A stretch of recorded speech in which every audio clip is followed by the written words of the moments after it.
Let's talk about the 6 signs you're being manipulated, and you don't even see it. Because real manipulation doesn't come with warnings. It comes disguised as care, concern, or love, until you start apologizing for things that were never your fault.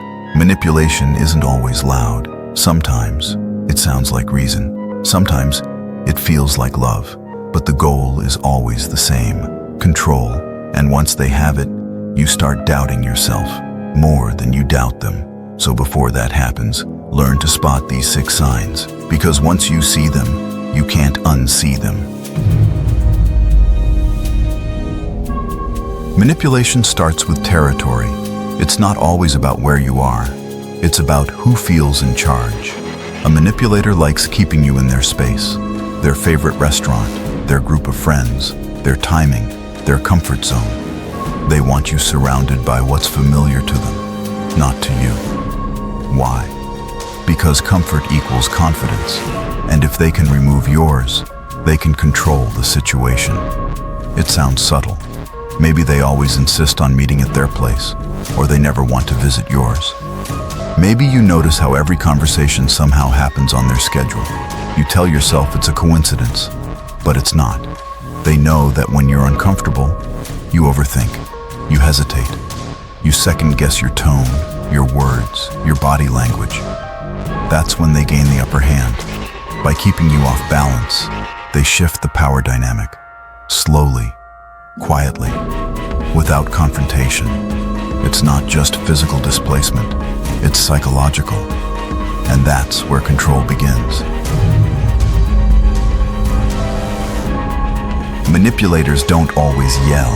Some of them use silence, sharper than any shout. They make a request, but their eyes, their pause, their tone carry an unspoken threat. You feel it, even when they don't say it. You do what they ask, not because you agree, but because you're afraid of what comes after if you don't.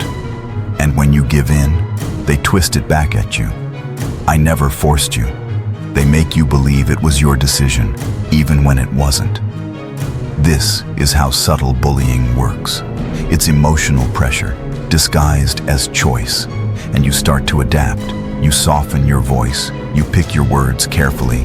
You walk on eggshells around them just to avoid that tension. Soon, peace becomes more important than truth.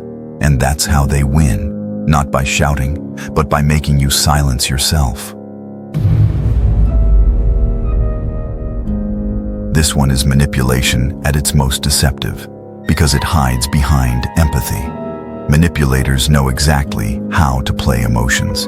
They know which buttons to press, which stories to tell, which tone to use. They'll talk about their pain, their past, their fears, not to connect, but to gain sympathy. And when you say no, they twist your refusal into guilt. Suddenly, you're the cold one. You're the selfish one. And now you're apologizing for having boundaries.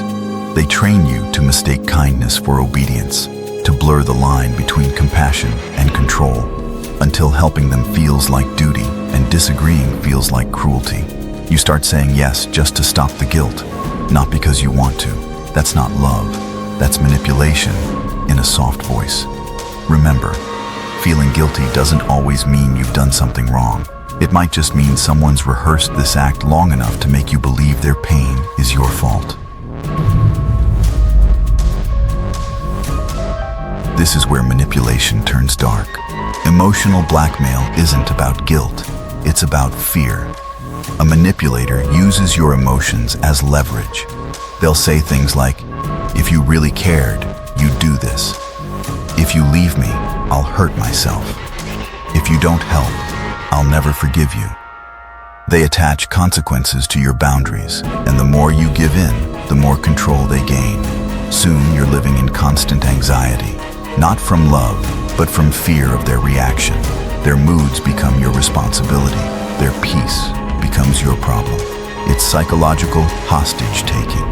You become the caretaker of their chaos. And the moment you step back, they pull harder, threatening withdrawal, anger, or destruction. But remember, real love doesn't demand fear. It doesn't make you prove loyalty through pain. If someone makes you responsible for their happiness, that's not connection. That's control. One of the oldest manipulation tricks, and still one of the most effective. The manipulator does something wrong, lies, cheats, disrespects you, but when confronted, they collapse into self-pity. Suddenly, you're the one comforting them. They act fragile, broken, misunderstood, and before you realize it, you're apologizing for their behavior. They weaponize empathy, using emotion as camouflage to escape accountability. What makes it dangerous is how natural it feels to help someone who looks hurt. But that's the trap. They rely on your humanity, and once you take on their pain, they walk away clean. Here's the giveaway. Their sadness only appears when they're caught. Not before, not after. It's not emotion, it's performance. And while you're busy feeling sorry for them, they're already rewriting the story, turning themselves into the victim and you into the aggressor. Gaslighting isn't just a lie, it's psychological rewriting.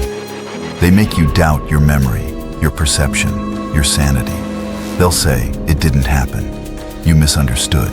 You're too sensitive. They twist facts, change timelines, rewrite conversations until you start questioning your own reality. You begin second-guessing yourself, apologizing for things you didn't even do.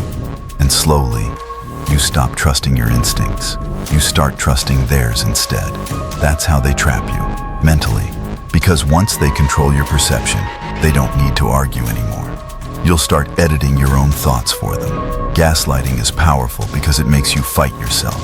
And the longer it continues, the harder it becomes to believe your own truth. So if you're always apologizing, always confused, always questioning what's real, you're not the problem. You're being manipulated. But manipulation rarely looks evil at first. It looks charming. It looks thoughtful. It looks safe. Until it isn't. It starts as a whisper, a glance, a harmless suggestion, then slowly rewires your choices until your life runs on someone else's script. But once you see the signs, you take back what they fear most: control. You stop explaining yourself to those who twist your truth. You stop apologizing for having boundaries. And most of all, you start trusting your own mind again, because that's what manipulation steals first, your self-trust. And once you reclaim that, they lose everything. This is Dark Honey, where awareness cuts deeper than control.